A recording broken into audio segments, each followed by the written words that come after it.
ขั้วที่บ้านนี่ขั้วเห็ดเดี่ยวส่วนหนึ่งยังสิเฮ็ดไปอยู่น้ำขั้วก่อนสวัสดีมื้อนี้ก็สิมาเฮ็ดขอกขั้วขอกขั้วเนาะอันนี้น้ำมันจับกับดัวขอกขั้วนี่เตรียมเฮ็ดขอกขั้วใหม่จานขั้วมันออกไปนอกเนาะมาเฮ็ดกับน้องชายโคนี่มาเฮ็ดขอกขั้วใหม่ให้ขั้วมันอยู่เพราะว่าจานมันออกไปทางไปถนนเนี่ยยามแลงอยู่แถวน้องที่บ้านพัตตาคาเมืองจำปาสักแข้งจำปาสักนี่ป่าแบบนี้ซื้อน้ำมาจับมาใส่ในหนองมันขุดอยู่ไหนกำลังมาแต่สื่อน้ำจับหนึ่งนี่ขุดนี่เจ็ดที่นี่ไปรอมคุ้ยรอมหัวพอไทยคุ้ยมันเขาอยู่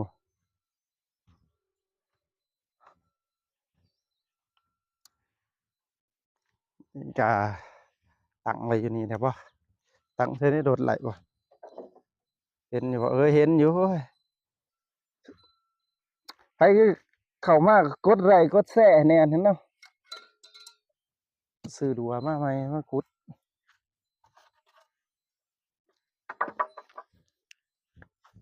นี่เห็ดไหนป่ะ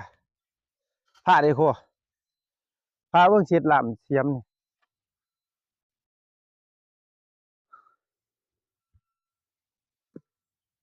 มีคนถือขาตั้งกล้องให้ตั้งไว้อยู่รถ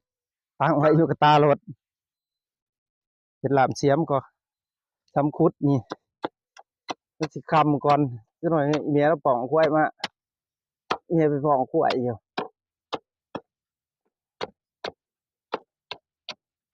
เฮ็ดทำคุดนี่ก่อน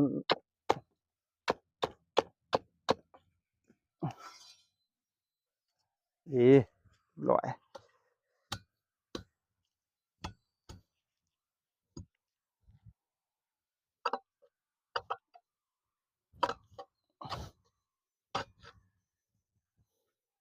ของกล้วยกับน้องทรายของไส้หลาไส้หลาขอโสดเลือกใครสนใจใครสนใจจีบไล่เราเดี่ยงควายเกียงไหนควายหลายตัวนี่นี่คู่นี่ด้วยมันมีควายหลายตัวอยู่เด้อนี่อยู่นี่เด้อขุดไปมาฟังหลักปฏิดะโอ้มีคนถือกล่องให้เฮ็ดจะได้บาทนี่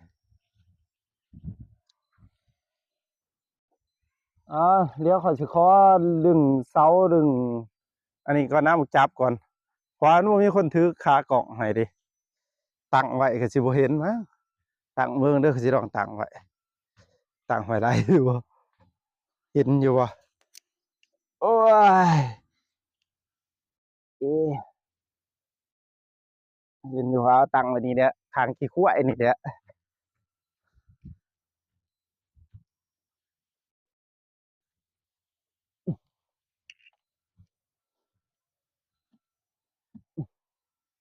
ตัวนี้ถอนบ่ได้พ่อครับนี่เสานี่เสาใหญ่ๆนี่เอาถอนมาหาว่าขุดถอนนี่ใส่เสาใหญ่มันจังสิแข็งนี่เสาน้อยเฮาจังสอนเอา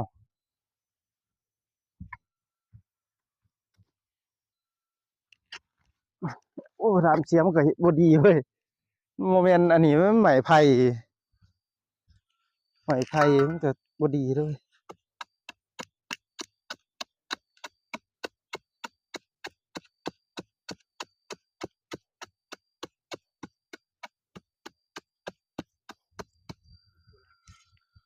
เป็นเนี่ย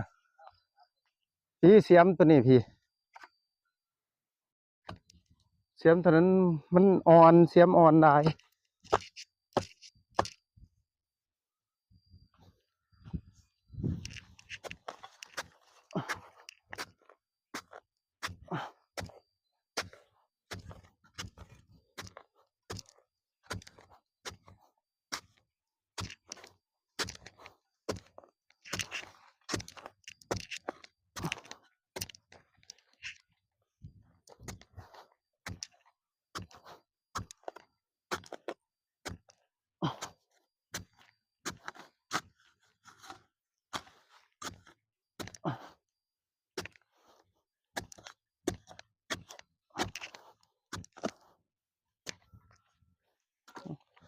ค่อยไปค่อยมาฮักว่าจักเนาะ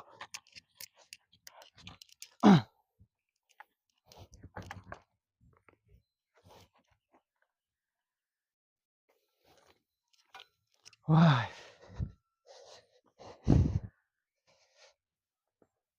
โอ้ยนี่หลายเสาใหญ่กระโดงตัวนี้ลึงหัวน้ำจับต่อเนาะ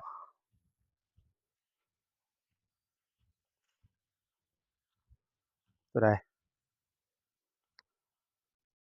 วัดวะ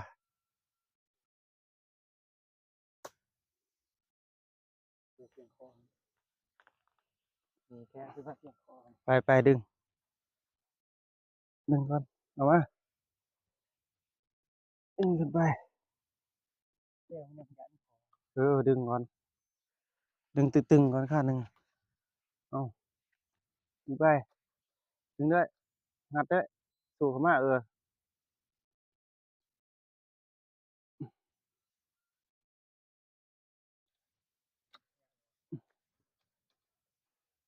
ดึงอีกทีหนึ่งตึง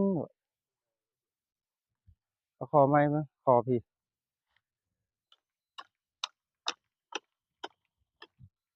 อืม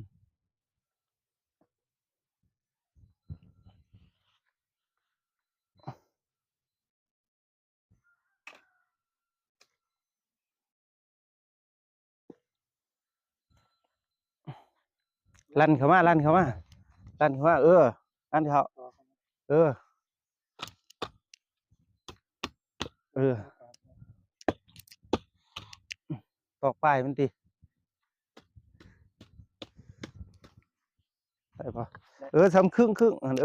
ได้ได้เอา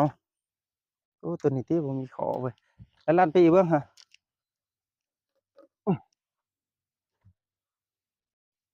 พับอ่ะเนาะบ่ตอกใจกลางเนาะพับเอา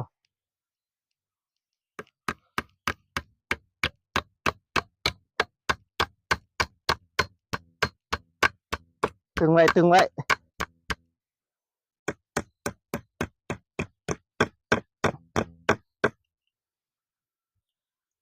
จังเราบ่ได้ตอกใส่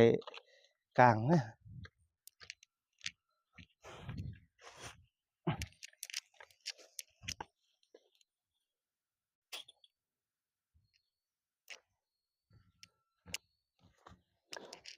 ไม่ทีจะใส่เด้อต่อเพื่อนลากถอนลากถอนสู้ดันรัก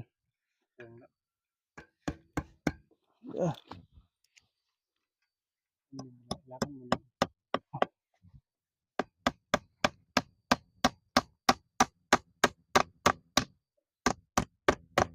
แล้วกันนึงเด้อนั่นต่อแค่ไหนมาต่อเข้ากลางนี่มีเข้าในโดนตัดใช่ไหมไว้มาใส่ละจืดเลยยังมั้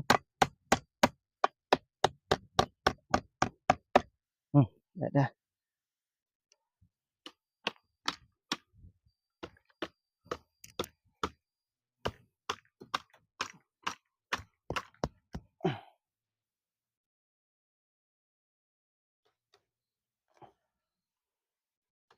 สูงไปว่าจะ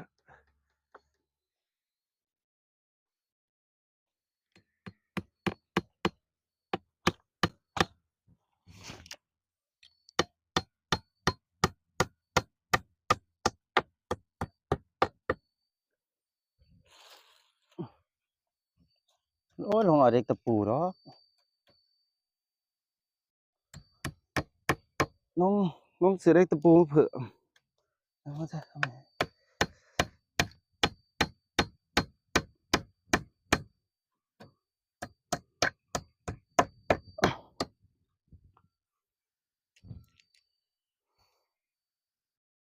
ตัวนี้จังซ่อนไม้มาตัวนั้นได้อเขาใหญ่โดดตึงมันเกี่ยวออกดิ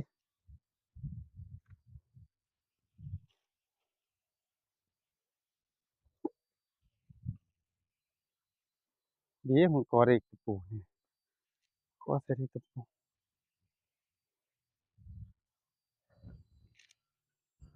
เอาไปอีกโคบ่ตสั่นเพราะนี่ใส่คอนนี่ใส่คอนนี่เด้อ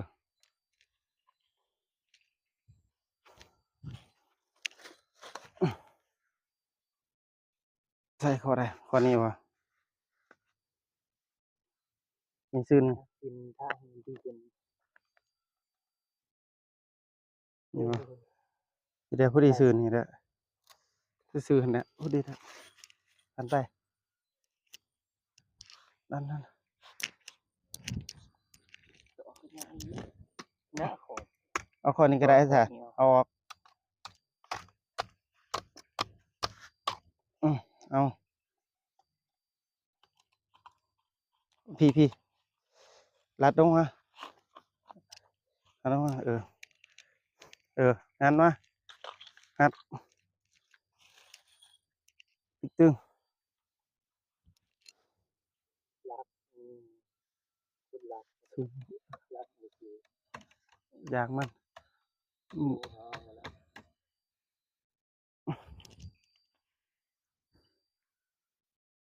ต่ำพอดหัวต่ำให้สูงมาพอดีเลยเนาะใส่ดอกไม้ดิเอามาเนี่ย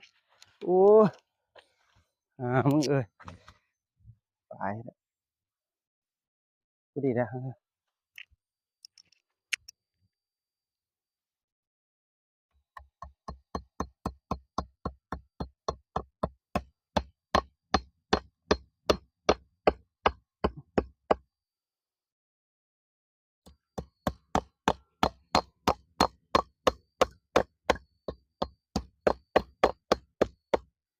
ตะ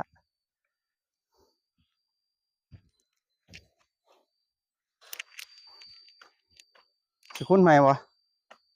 คุ้นใหม่นี่บ่ได้คุ้นใหม่ก็ได้นี่เจือดน้อยเดียวนี่คุ้นออกก็ได้ตัวใหญ่มันเขาอยู่ดอกมาสวดนี่จวดไปนี่ตัวนี้เรื่องได้อยู่ตัวนี้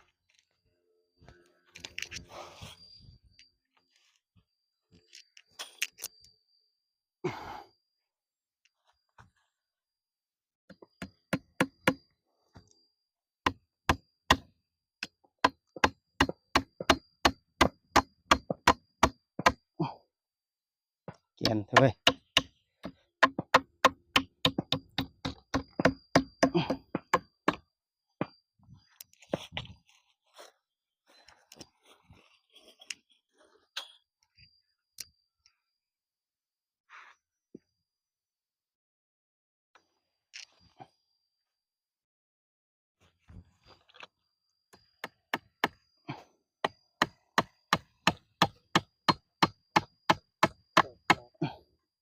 มันดีครับ